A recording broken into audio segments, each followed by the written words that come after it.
여러분은 간절히 기대하고 소망하는 것들이 있으십니까? 있을 것 같은데 지금 그것이 무엇이라고 바로 표현해 볼 수 있으십니까? 어릴 때 주입된 우리들의 소망이 있었습니다. 저희들 때는 우리의 소망은, 우리의 소원은 통일이다, 뭐 그랬는데, 주입된 거 말고 정말 내 마음 속에서, 가슴 속에서 나의 간절한 기대와 소망은 이것입니다, 바로 표현할 것이 있으십니까? 아마도 딱 떠오르지 않은 분들이 상당수 될 거라고 추측을 해봅니다. 혹 어떤 것이 있다 하더라도 이것이 현실적인 문제라 하나님의 신령한 것과 거리가 있어서 또 바로 내가 이런 것이 나의 간절한 기대와 소망입니다 하고 나누는 것이 다소 불편한 분도 있으실 것 같습니다.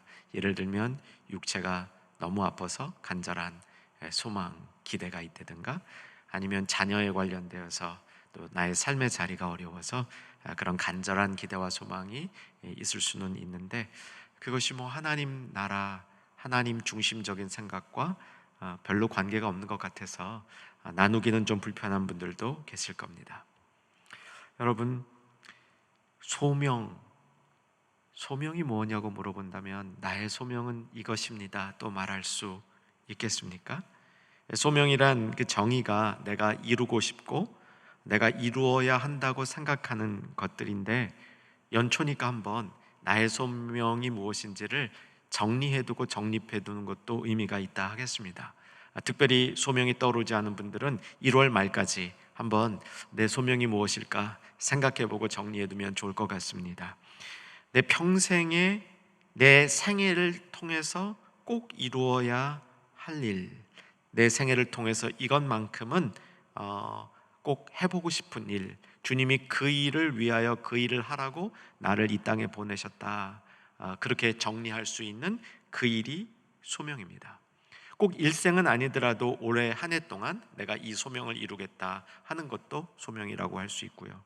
한 해를 넘어서서 중장기적으로 3년, 5년 동안 내가 이 목표에 도달해 보겠다, 이것도 소명이라고 말할 수 있습니다. 오늘은 빌립보서 1장 20절 말씀을 다룹니다. 이 본문에는 바울의 소명이 나타나 있습니다. 바울의 소명 혹은 사명 선언문이라고 할 수 있는 것이 빌립보서 1장 20절입니다. 우리 본당에 걸려있는 두 개의 이 말씀이 있죠. 지난주에 나의 힘이신 여호와여 내가 주를 사랑하나이다, 우리 원로 목사님 좋아하셨던 말씀 다루게 되고요. 오늘 반대쪽에 있는 주 살든지 죽든지 내 몸에서 그리스도가 존귀하게 되게 하려 하나니, 바울의 사명, 소명, 선언문을 다루게 됩니다.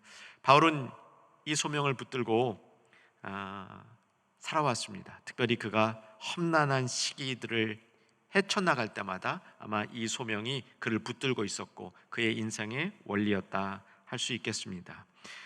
소명은 하나님께서 나를 통해서 하고자 하는 그 일이기 때문에 이 소명을 분명히 아는 것은 내가 누구인가 하는 정체성을 알게 하는 방법이 됩니다. 충현의 강단에서 소명에 관한 주제의 말씀이 자주 선포되고 있는 것은 바로 이 때문입니다. 왜냐하면 코로나19 같은 혼동스러운 시절을 살아갈 때 우리는 정체성이 분명해야 됩니다. 내가 누구인가? 하나님이 왜 나를 부르셨는가? 나는 어디에 있어야 하며 무슨 일을 이루고 살아야 되는가? 이것이 분명하지 아니하면 우리의 삶이 표류하거나 혼동 속에 있을 가능성이 있기 때문입니다. 사도 바울의 이 소명문, 오늘 빌립보서 1장 20절 말씀 전체 말씀 우리 한번 잘 읽으면서 이 내용을 우리의 그 생각 속에, 마음 속에 잘 정돈해 뒀으면 좋겠습니다. 준비하시고요. 빌립보서 1장 20절 암송하는 기분으로 읽겠습니다. 나의 간절한 기대와 소망을 따라 아무 일에든지 부끄러워하지 아니하고 지금도 전과 같이 온전히 담대하여 살든지 죽든지 내 몸에서 그리스도가 존귀하게 되게 하려 하나니. 자신의 간절한 기대와 소망을 바울이 표현하고 있습니다. 그에게는 간절한 기대와 소망이 분명했습니다. 이 간절한 기대와 소망이라는 말을 바울의 의미대로 살펴보면, 이것은 우리가 간절한 기대가 있을 때 좀 우리가 초조하죠. 이 일이 이루어지기를 바라는데 안 이루어지면 어떡하나 하는 초조함이 있게 마련인데, 바울은 그러한 초조함으로 기대를 하지 않았습니다. 그는 확신 가운데 기대하고 있었습니다. 이 일은 반드시 이루어진다, 이 일은 분명히 완성될 거라는 확신을 가지고 그는 기대하고 있었다는 점이죠. 소망도 마찬가지입니다. 우리는 소망이라고 얘기할 때 우리가 갖고 있는 소망의 많은 부분들은 불투명한 것들입니다. 구체적이지 않습니다. 일어나면 좋은데 일어날지 안 일어날지, 혹 안 일어나면 어떡하나 하는 불안감이 있는 겁니다. 근데 바울이 갖고 있었던 소망에는 그런 불안감이 없었습니다. 자신감이 있었습니다. 이 일이 분명히 이루어질 것에 대한 자신감을 가지고 구체적으로 기대와 소망이 가득한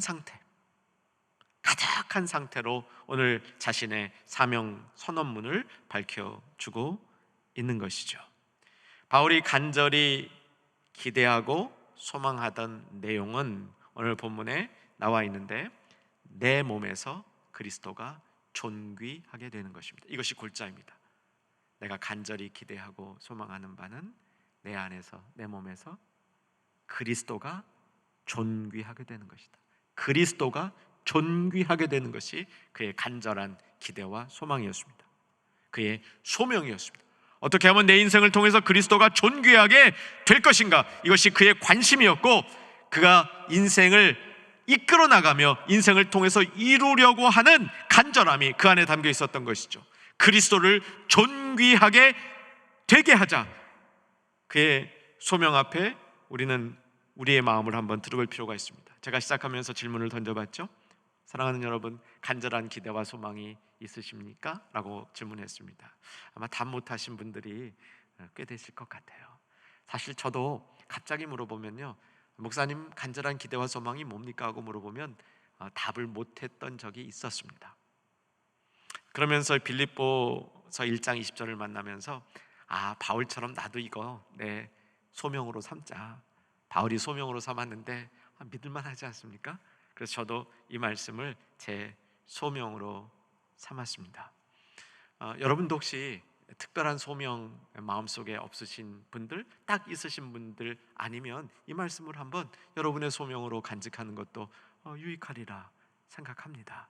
나의 소명이 뭐냐? 그리스도가 존귀하게 되는 것이다. 괜찮지 않습니까? 그리스도가 존귀하게 된다, 이 말이 어떤 의미인지 먼저 살펴봅니다. 저는 종종 말씀을 선포하면서 성경 안에 있는 의미, 우리말로 번역된 의미도 필요하지만 성경 그 자체 안에 있는 원어 혹은 성경이 주는 맥락 안에 있는 의미를 강조할 때가 있습니다. 여러분, 이게 혹시 다소 좀 귀찮으시더라도 이 부분이 여러분에게도 관심이 될 수 있기를 기대해 봅니다. 왜냐하면 우리 말씀이 번역되는 과정도 있지만 내가 내 식으로 성경 말씀을 이렇게 이해하는 경향이 우리 안에 생길 수 있습니다. 그것을 좀 탈피하고 성경 주신 말씀을 그대로 이해하기 위해서 이 성경이 쓰여 있는 그 말이 어떤 의미가 있는지 그것까지를 우리가 담아서 기억해 두면 우리 신앙에 더 도움이 될 것입니다. 자, 바울이 그렇게 소명으로 알았던 그리스도가 존귀하게 되는 것, 이게 어떤 의미일까요? 첫 번째 의미는 그리스도가 존귀하게 된다 했을 때 높이는 거죠. 이건 우리가 가장 상식적으로 생각할 수 있습니다. 그리스도가 존귀하게 되기 위해서 내가 그분을 높여야 되는 것이죠. 근데 그냥 높이는 것으로만 끝날 게 아니고 그 높이는 과정을 통해서 도달해야 될 도달점이 있는데, 이것이 원어적인 의미가 되는 것이죠. 우리가 그리스도를 높임으로 그가 위대해져야 됩니다. 광대해져야 됩니다. 영어로 이걸 magnify라고 얘기하는데 확장보다 더 강력한 의미예요. 그냥 일반적으로 확장되는 게 아니라 막 그 확장되는 게 역동력 있게 일어나는 것을 여기서 표현하는 존귀하게 되는 모습인데, 그래서 저는 이걸 광대하게 된다 이렇게 표현하면 좋을 것 같아요. 의미는 확장이죠. 뿐만 아니라 위대하게 만드는 것이죠. 하나님을 위대하게 만드는 것, 또 나아가서 그를 영화롭게 만드는 것이다. 이렇게 존귀하게 여기는 단어의 의미를 그대로 우리가 우리 마음속에 한번 가져왔으면 좋겠습니다. 사랑하는 여러분, 그리스도를 존귀하게 되게 하는 삶을 사시기를 주의 이름으로 축원합니다. 그리스도가 존귀하다는 게 뭐냐면 내가 심령으로 나의 삶으로 그리스도를 높이는데 그 결과 그리스도가 확장되어지고 그의 통치의 영역이 확장되어지고 그가 위대해지며 영광을 받으시는 것이죠. 이것이 그리스도를 존귀하게 여기는 모습이다 정리할 수 있겠습니다. 성경을 이렇게 읽다 보면요, 하나님을 정말 존귀하게 여긴 사람들의 모습을 보면 다른 시대에 살았음에도 불구하고 문화도 좀 달랐음에도 불구하고 아주 유사한 공통점들이 발견되는 걸 보며 놀라기도 하고 즐겁기도 합니다. 이게 하나님이 이렇게 시공을 초월해서 역사하시는구나. 바울과 다윗이 그런 점이 있습니다. 바울이 고백했던 내용을 가만 보면 다윗이 옛날에 고백했던 내용과 일치하는 경우가 왕왕 나타납니다. 시편 34편 5절, 3절과 5절을 보려고 합니다. 이동해 주시기 바랍니다. 오늘 본문 잘 끼워두시고 시편 34편 5절로 이동해 주시기 바랍니다. 구약성경 825쪽 부근입니다. 구약성경 825쪽 부근의 시편 34편 3절로 가보시면, 준비되셨습니까? 자, 같이 한번 읽습니다. 나와 함께 여호와를 광대하시다 하며 함께 그의 이름을 높이세. 이 시편은 시편 기자가 하나님에 대해서 아주 열심히 하나님이 어떤 분이신지 찾아갔습니다. 그 후에 내리는 자신의 마음의 이 정돈된 부분을 노래로 하고 있는 것인데, 여호와를 광대하시다, 존귀한 거예요. 그런데 여호와를 광대하시다 하는 것이 그의 이름을 높이는 것이다. 그의 이름을 높이는 결과 그의 이름이 광대하게 되어야 된다, 확장되어져야 한다는 것이죠. 그의 이름이 위대하게 되어져야 된다 선포하고 있는 겁니다. 5절로 가보십시다. 5절 읽겠습니다. 그들이 주를 앙망하고 광채를 내었으니 그들의 얼굴은 부끄럽지 아니하리로다. 주를 앙망하고 높인 것이죠. 그 결과 광채를 내었으니 영화롭게 된 겁니다. 그리고 이어서 그들의 얼굴은 부끄럽지 아니하리라. 사도 바울의 사명 선언문과 굉장히 일치합니다. 바울이 이 시편을 잘 알고 있었는지 그렇지 않았는지 알 길이 없습니다. 그러나 하나님을 진실되이 고백하는 사람들에게는 서로 깨달음에 일맥상통하는 부분이 있다, 이렇게 살펴볼 수 있겠습니다. 빌립보서 1장 20절에 남은 부분들은요, 어떻게 바울이 그리스도를 존귀하게 되게 했는가, 그 방법들에 관한 내용으로 살펴볼 수 있습니다. 이미 말씀드린 대로 제가 빌립보서를 연구하면서 또 이 말씀을 만나면서 이 말씀을 저의 사명문으로 받았습니다. 그래서 한동안은 매일 아침에 일어나면 제일 먼저 이거 암송했습니다. 이거 암송하고 묵상하고 하루를 이렇게 살아보리라 생각을 했는데요, 여러분도 한번 자신의 사명 선언문으로 소명으로 생각하시면 일정 기간 동안 이 말씀을 계속해서 나의 삶으로 옮겨오는 그 일을 해봤으면 좋겠습니다. 근데 제가 그때 경험한 건데요, 저는 이렇게 성경을 암송하는 능력이 탁월한 것 같지는 않습니다. 성경의 뜻을 보면 오래 기억은 할 수 있는 은사는 있는데 이걸 문자대로 이렇게 암송하는 그런 훈련은 잘 안 돼 있어요. 근데 성경 암송이 좀 쉬운 구절들은요, 주어 동사가 주어 동사 목적어가 분명한 이 구절들은 암송이 쉬워요. 이 본문이 암송보다 빌립보서 1장 20절이 한 절인데도 암송하기가 어려워요. 이유가 뭐냐면 부사가 굉장히 많아요. 부사는 성격상 앞에 붙어도 되고 중간에 붙어도 되고 뒤에 붙어도 되기 때문에 이 부사가 이 어디 들어가 있는지 자리 찾기가 쉽지 않습니다. 이제 오늘 말씀을 잘 들으면 그 문제도 극복할 수 있습니다. 바울은 1장 20절에 빌립보서 1장 20절에 나의 간절한 기대와 소망을 따라 내 몸에서 그리스도가 존귀하게 되게 하려 하나니, 이게 골자입니다.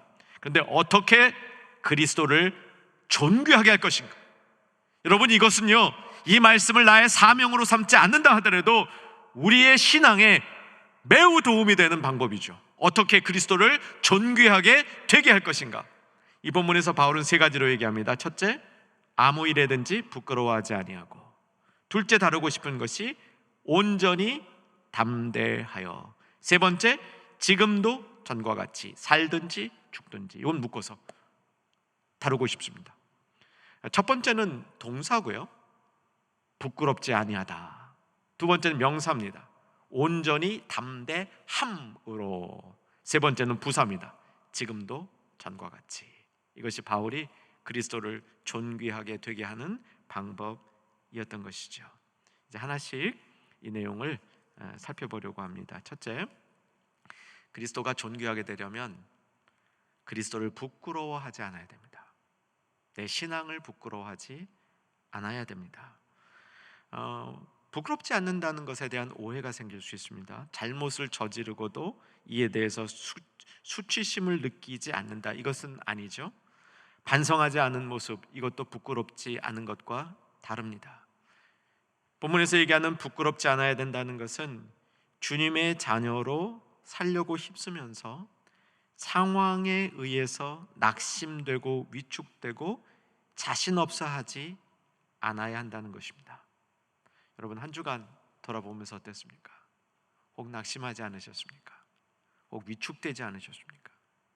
자신이 없어서, 내가 부족하다는 생각에 도대체 내 인생에서 뭘 이루고 살 수 있을까? 내가 다른 사람에게 어떤 도움이 될 수 있을까? 나는 별로 그런 가치가 없는 것 같아. 이런 마음으로 혹 사셨다면 하나님을 존귀하게 여기는 삶을 못 살았을 가능성이 있다는 겁니다. 성도는 부끄럽지 않는 삶을 살아야 하고 그럴 수 있습니다. 빌립보서 1장 20절은 그렇게 되기 위해서 무엇에 성도가 집중해야 되는지를 보여주는데, 성도가 부끄럽게 되는 이유를 사도 바울은 하나님을 신뢰하는 일에서 실패했기 때문에 부끄러워진다는 것입니다. 여러분, 이 바울의 마음을 오늘 꼭 기억하실 수 있기를 주 안에서 소망하며 축원합니다. 우리가 부끄럽게 되는 그 이유는, 자신이 부끄럽다고 생각하는 그 이유의 가장 근원에는 하나님을 신뢰하는 일에 실패했기 때문이라는 겁니다. 바꿔 얘기하면 하나님을 신뢰하는 성도는 세상으로 인하여 세상 속에서 세상이 주는 가치 때문에 내가 부족하다는 느낌을 받으면서 부끄럽지 않다는 겁니다. 부끄럽지 않은 삶을 살 수 있는 그 이유는 하나님을 존귀하게 여기기 때문인데, 하나님을 신뢰하기 때문이라는 것이죠. 욥기의 이야기에 한 이 축을 간단히 살펴보겠습니다. 욥이라는 인물 아시죠? 욥기라는 책도 아마 기억하실 겁니다. 욥기의 줄거리는 욥이 참 모범적인 삶과 신앙을 갖고 있었습니다. 모범이 아니죠. 남들이 부러워할 정도였죠. 아주 하는 일마다 잘 됐고요. 그의 신앙은 반듯하기 이를 데 없었습니다.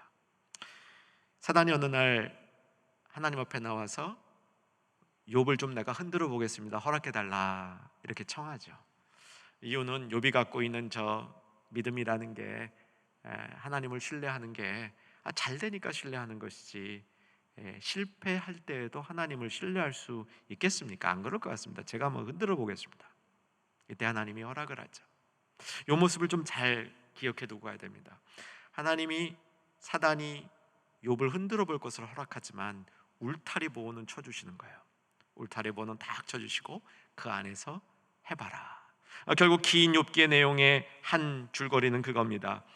친구들이 사단 노릇을 하는 겁니다. 친구들이 와서, 야, 네 인생이 이렇게 망가졌는데, 이렇게 실패했는데 그래도 하나님을 신뢰하는 게 덕이 되냐? 네가 이렇게 네 인생이 망가진 상태에서 네가 하나님을 섬기는 자라고 얘기하는 게 이게 정말 이게 맞는 일이냐? 너도 사실 그렇게 생각하지 아니하며 그렇게 네가 네 상태에서 하나님을 섬긴다고 얘기하는 게 하나님 이름에도 누가 되는 거 아니냐, 이런 식으로 욥을 꼬드긴 거예요. 결론은 욥이 그 시험을 이기는 겁니다. 많은 욥도 번민이 있었습니다. 그런데 욥이 그 시험을 이기는 거예요. 나는 계속 하나님을 신뢰하겠다. 실패하지 않은 겁니다. 그러니까 욥이 그렇게 잘 살다가, 다른 사람들이 그렇게 부러워하는 삶을 살다가 다 잃어버리고 이 세상에 곤두박질 친 자신의 모습 속에서도 부끄럽지 않게 되는 거예요. 전혀 부끄럽지 않았던 거예요. 여러분, 내 인생이 부끄럽다 생각되는 것은 하나님을 신뢰하는 일에서 실패했을 때 그 결과로 생기는 이 현상이라는 사실입니다. 하나님을 신뢰한 것에 실패하면 그 자체가 부끄러운 것입니다. 그런데 우리는 자주 하나님을 신뢰하는 일에서 실패하는 자리에 나가게 됩니다. 여러분, 하나님을 신뢰하는 일에서 실패하게 되면요, 하나님을 붙들었던 손을 놓게 됩니다. 그러면 자기도 인식하지 못하는 그 상태에서 세상 속에서 내가 부족한 것이 자꾸 느껴지는 겁니다. 무능함이 느껴지고, 그래서 부끄럽다는 생각이 들면서 낙심하고 위축되는 것이죠. 그 시작은 잠시 있었던 영적인 일탈이죠. 곧 하나님을 신뢰하는 것을 손 놓았은 잠시의 영적 일탈이었는데, 그것이 우리를 부끄러워하는 삶 자체로 빠뜨려버리는 이런 일로 전개되어진다는 것이죠. 사랑하는 여러분, 그렇기 때문에 내가 지금 부끄러움을 느끼고 있을 때 부끄러움을 극복하는 방법이 무엇입니까? 다시 하나님을 신뢰하는 것입니다. 이 시간 하나님 신뢰하는 것 놓친 충현의 가족들, 하나님의 백성들, 다시 하나님을 신뢰하겠다는 결단이 임하기를 주의 이름으로 축복하며 권합니다. 하나님을 신뢰하면요, 설령 세상의 기준으로 다소 부끄러운 상황 속에 내가 있는다 할지라도 하나님께서 그 신뢰하는 자를 붙들고 계시기 때문에 그것이 부끄러움이 아니라는 것이죠. 지난주 선포했던 말씀 다시 한번 우리 마음속에 정리해 봅니다. 나의 힘이신 여호와여, 내가 주를 사랑하나이다. 여러분, 하나님을 사랑한다는 것은 더 성숙한 고백이에요. 근데 하나님을 사랑한다고 고백할 때 가장 기초적인 고백이 뭐냐면 하나님을 신뢰하는 겁니다. 그래서 신뢰하는 것으로부터 사랑이 발전되어 나갑니다. 두 번째, 바울이 자신의 인생의 소명을 걸고 그리스도를 존귀하게 여겼던 방법은 첫 번째 거하고 관련되어 있어요. 담대함으로. 어떤 일에도 담대함으로 하나님을 존귀하게 여겼다고 얘기합니다. 성도는 당당하게 살아야 됩니다. 믿으시기를 바랍니다. 담대하게 살아야 됩니다. 여러분, 담대해지시기를 주 안에서 소망합니다. 담대해진다는 것의 정확한 의미를 오늘 짚고 갔으면 좋겠습니다. 담대하다는 것은요, 겁이 없는 상태가 아닙니다. 성격적으로 좀 겁이 없는 성격이 있는 사람이 있고요, 성격적으로 겁이 많은 분들이 있습니다. 겁이 많은 분들은 담대하지 않으며 겁 없는 사람이 담대하다, 이런 뜻은 아닌 것이죠. 또 여러분, 인생이 좀 잘 되고요, 순항해서 자신감이 붙으면 좀 담대해질 수 있습니다. 인생이 조금 어렵고요, 인생이 조금 힘든 일에 있으면 자기도 모르게 위축되는 면이 있을 수 있습니다. 성경에 얘기하는 담대함은 이렇게 내 환경이 좀 여유로워서, 내 환경이 좀 척박하여서 당당한 모습을 갖는 것과 그렇지 않은 것을 가지고 담대하다, 그렇지 않다를 얘기하는 게 아닙니다. 여러분, 담대한 모습에 대해서 성경이 가르쳐주고 있는 가장 중요한 포인트는, 담대한 사람은 세상에서 겁이 없는 사람이 아니라 하나님을 향하여 열려있는 사람입니다. 하나님이 하시는 일에 대해서 열려있고, 하나님이 일하시는 것에 대해서 열려있고, 하나님이 하시면 될 수 있다는 그 사실에 대한 확신이 있는 사람이죠. 그래서 담대한 것하고요, 부끄럽지 않은, 이게 대조를 이루고 있는 말이죠. 주님 그리스도를 존귀하게 여기려면 부끄럽지 아니하고 담대해야 된다, 사실을 그 근원이 같습니다. 하나님을 신뢰하는 거예요. 하나님을 신뢰하면 마음이 열리게 되어 있습니다. 여러분, 담대한 사람이 조심성이 없냐? 그렇지 않습니다. 담대한 사람이 조심성이 있습니다. 담대한 사람이 가지고 있는 조심성은 하나님을 신뢰하기 때문에 하나님 안에서 깨어있는 조심성입니다. 하나님을 신뢰하기 때문에 세상을 그렇게 의심하지 않습니다. 의심하지 않고 조심합니다. 의심하는 사람은 신뢰성이 없는 사람들이죠. 사랑하는 여러분, 담대해지시기를 주의 이름으로 축원합니다. 이 신약 성경에 많이 나오는 담대함이라는 단어가 우리에게 주는 의미 가운데 우리 한국식 담대함이라는 이 단어 속에서 얻지 못하는 교훈이 하나 있는데, 성경의 담대함은 중요하거나 진실된 것을 숨기려 하지 않을 때 나타납니다. 우리가 담대해야 될 부분이 어디냐면요, 중요하거나 진실된 것을 숨기도록 뭔가 우리에게 유혹이 되어지고 압박이 되어질 때, 이거 슬쩍 넘어가면 그냥 편하겠는데, 이런 때 정말 중요하고 진리인 상황을 숨기거나 슬쩍 넘기지 아니하는 바로 그것을 성경 언어로 담대하다라고 이야기를 합니다. 여러분, 그리스도를 존귀하게 여기는 삶을 살겠다고 결단을 하지만 다시 삶의 자리로 돌아가면 슬쩍 한번 넘어가자, 이거 정말 중요한 건데 중요하지 않은 것처럼 지나가자, 이런 유혹을 받을 때가 있죠. 그런데 정말 중요한 것을 중요하다, 진리를 진리로 말할 수 있고 그렇게 삶으로 살아낼 수 있는 이것이 담대함이다, 그렇게 보실 수 있겠습니다. 자, 세 번째, 사실은 오늘 말씀을 준비하면서 저는 이 세 번째 말씀을 많이 묵상했습니다. 바울이 그리스도가 존귀하게 되게 하는데, 세 번째, 전과 같이 지금도, 이러한 삶의 태도를 그의 소명으로 붙들고 있다는 겁니다. 전과 같이 지금도, 항상 해오던 일인데 지금도 변함없이 그리스도를 존귀하게 여기는 일을 바울이 하고 있다, 이렇게 선포합니다. 여러분, 오늘 이 모델을 한번 붙잡아 보시기를 권합니다. 늘 그랬듯이 지금도 그렇게 하고 있습니다, 이 표현이에요. 여러분, 우리의 신앙이 이런 모습으로 성숙되어지기를 소망하는 겁니다. 늘 그래 왔는데 지금도 마찬가지입니다, 이런 고백이죠. 이런 것들이 저와 여러분의 삶에 어떤 것이 있을까요?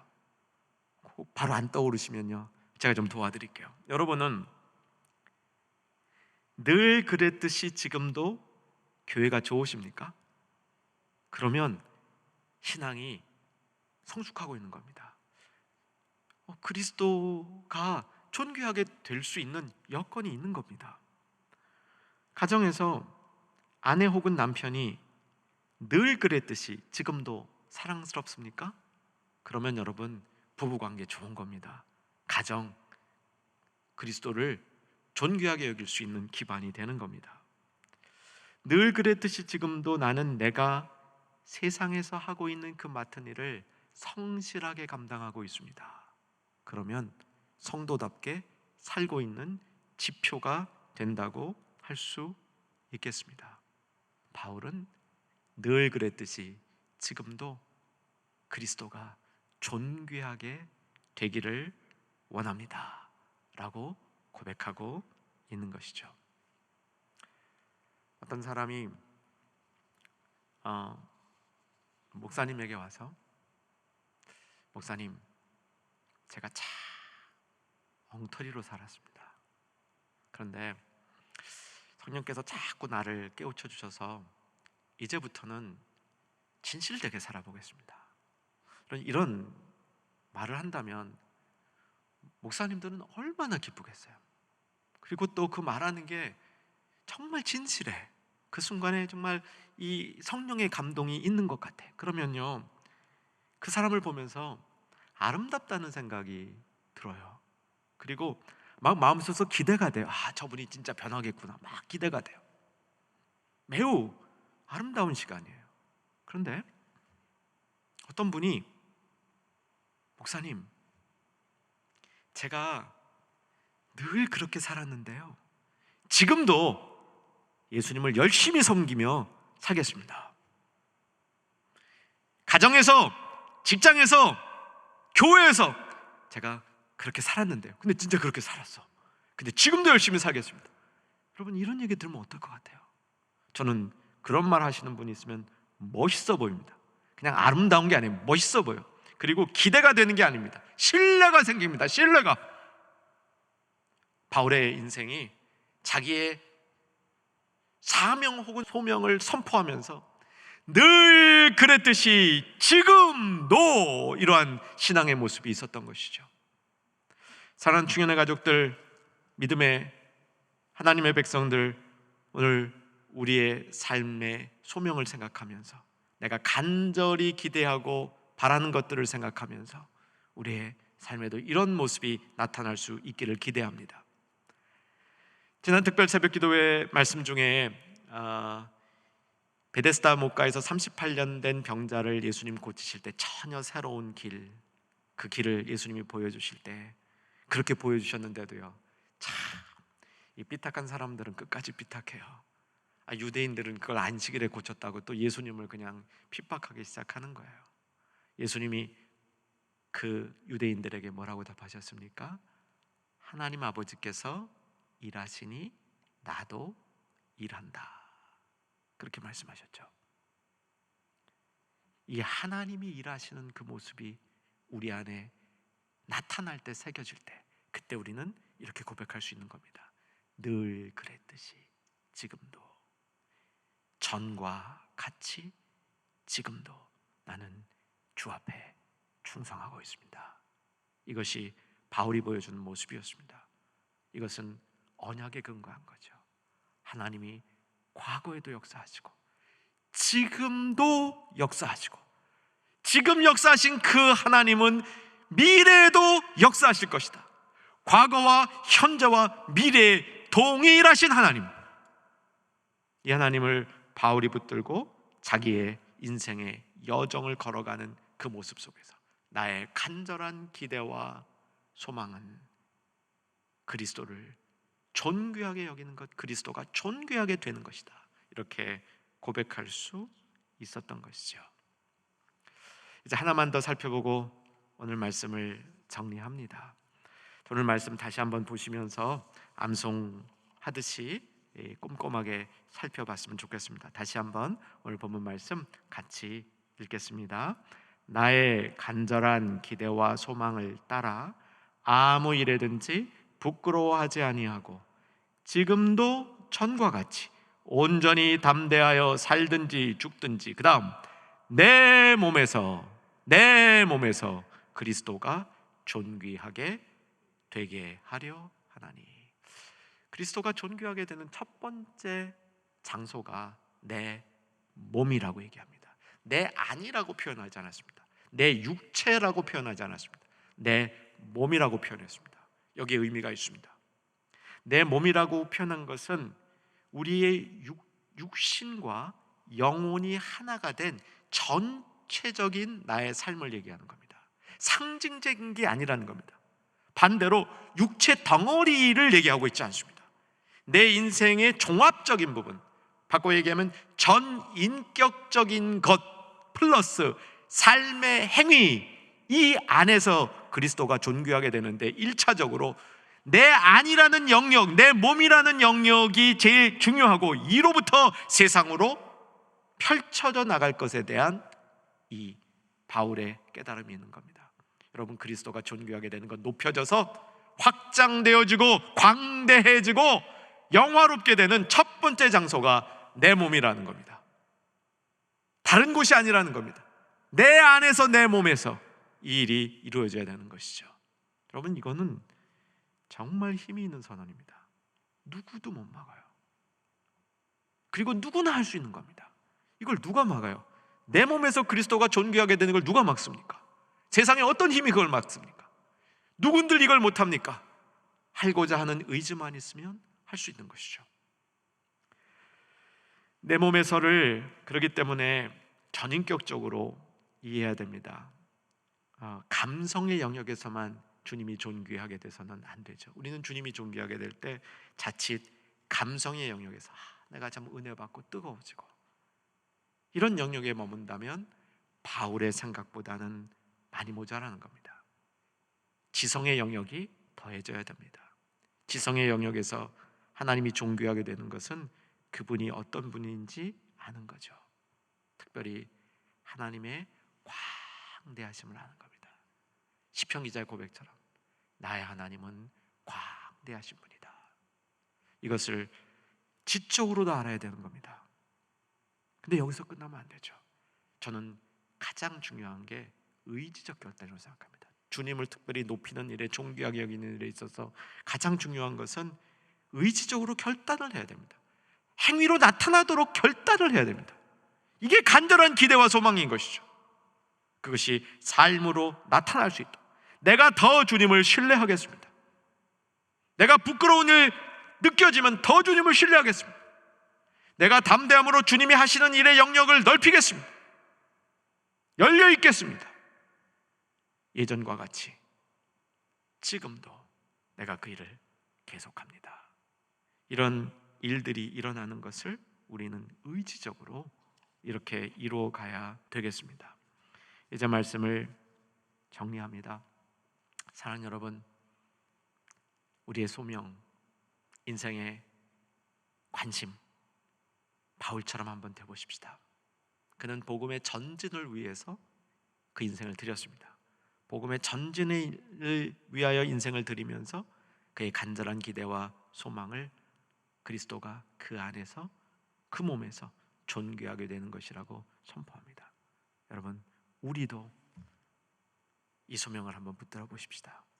그리고 내 몸에서 그리스도가 존귀하게 되므로 내 몸을 통하여 하나님의 선한 영향력이 이 세상으로 힘있게 뻗어나가는 복된 성도로서의 삶을 계속하는 우리 모두가 되기를 주의 이름으로 축원합니다.